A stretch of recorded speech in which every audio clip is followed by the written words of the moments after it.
sobre o tema procrastinação. Procrastinação, vamos lá. Procrastinar é você estar sempre adiando coisas, né? Você deixa de fazer de imediato uma coisa, vai adiando para amanhã, para depois de amanhã e você acaba não fazendo. Uma coisa clássica da procrastinação é a tal da dieta que sempre começa na segunda-feira. E para na terça. E para na terça ou na segunda depois do meio-dia. Tá? A gente tem que ver o seguinte, a procrastinação, é comum que a gente tenha algum nível de procrastinação em determinado assunto, dificuldade de priorizar coisas, mas hoje a gente vive uma procrastinação muito maior. Por quê? Aumentou a nossa possibilidade de distração. E eu digo o seguinte, o grande motivo de procrastinação hoje chama-se redes sociais ou celular. As pessoas hoje, elas sentam para fazer uma coisa com o celular do lado. E aí ela começa a fazer, entra uma coisinha ali do WhatsApp, ou do Twitter, ou do Instagram, e aquilo, das redes em geral. Então, o que acontece? A pessoa não consegue mais priorizar. E é uma coisa inacreditável o sumidouro de tempo que é a rede social. Porque você fala assim, vou ficar 15 minutos, passam-se 3 horas. E você tá ali perdido. E você tá perdido. É o Por sono quê? da Cinderela.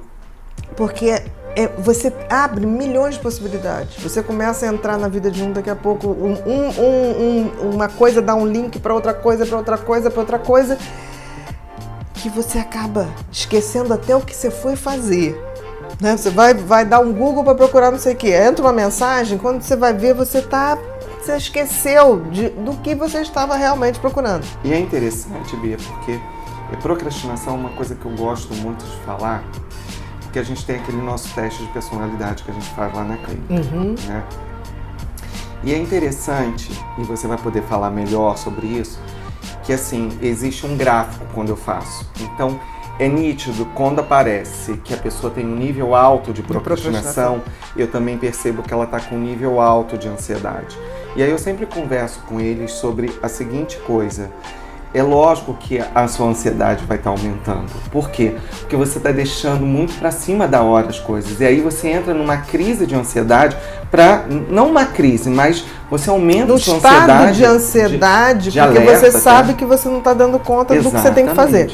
Eu costumo dizer o seguinte, outra coisa também, eu acho que todo mundo hoje vive essa coisa do excesso de estímulo, fazendo você se desvirtuar do que tem que e deve ser feito.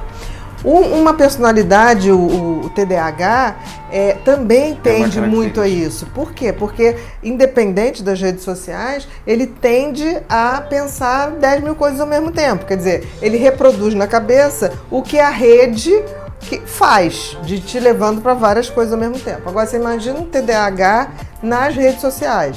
Coitado, é 10-0 para a rede. Tá? E tem uma coisa tão interessante na rede, você vê que a rede cada vez evolui mais para capturar a sua atenção. Antigamente você tinha uma questão que não tinha o tal do story, né? Por que o story foi colocado? Porque o story vai sair do ar, então cria-se a urgência de você ver. O feed, não, o feed vai ficar ali. Você vê que assim que entrou o story, rapidamente as pessoas fazem muito mais acessos no story do que no feed, porque ali é para ficar. O outro não, você quer saber o que a pessoa está fazendo ali naquela hora. Isso é muito ruim, porque a gente vê o seguinte, as pessoas que fazem as redes sociais são pessoas extremamente competentes em capturar a sua atenção, porque a sua atenção vale dinheiro, e vale muito dinheiro. É o tal do neuromarketing.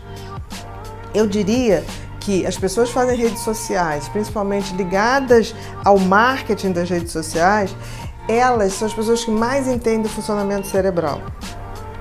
A imagem captura muito mais a gente do que o som ou qualquer outra coisa. O que eles fizeram? Eles botaram o story, eles botaram para você botar som na imagem. Então você está capturando o cérebro de duas maneiras, na imagem, no som, e não vai demorar Vai ter cheiro a rede social, vai ter aroma, eu não sei como, mas vai ter. Eles estão fazendo tudo porque eles realmente estudam.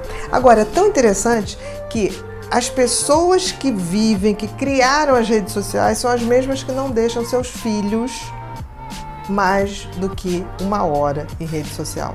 Então significa que eles têm noção exata do tamanho da captura que isso pode ser, do tamanho da procrastinação que isso pode levar. Então eu sempre digo, se a gente não tiver conhecimento suficiente, a gente vai ser capturado por isso e a gente só vai ver o lado ruim da coisa. Tem um filme maravilhoso que é o Dilema das Redes, que eu sugiro, já até sugeri, vou sugerir de novo, que as pessoas vejam, porque assim, se os criadores estão querendo diminuir o tempo, é porque isso tem um poder de captura do teu cérebro muito grande. E aí é uma captura que faz com que você deixe de ter o controle do seu cérebro, né? O cérebro é uma máquina que a gente tem que conduzir, nós não somos nosso cérebro, nós somos o diretor, o roteirista de tudo que o cérebro vai viver. Então a gente precisa ter essa noção de que a vida a gente tem que pautar. Qual é o script da vida para evitar a procrastinação? O script é, eu pauto hoje o que eu vou fazer amanhã. E primeiro eu faço as coisas que precisam e devem ser feitas. Depois, sim, que eu vou me divertir ou eu vou para a rede. Então assim, não deixem nunca de fazer. Eu quando estou escrevendo, eu levanto, tomo banho, tomo café, celular desligado e eu vou de 7 da manhã às 3 da tarde sem contato, direto. Depois, que é o meu limite de tempo, eu pego, ou vou fazer uma ginástica, ou vou andar de bicicleta, depois eu volto, dou uma olhadinha nas redes e também não me permito ficar muito, porque é programado para te capturar. E aí a procrastinação nunca terá jeito. Obrigado. Nada, querida.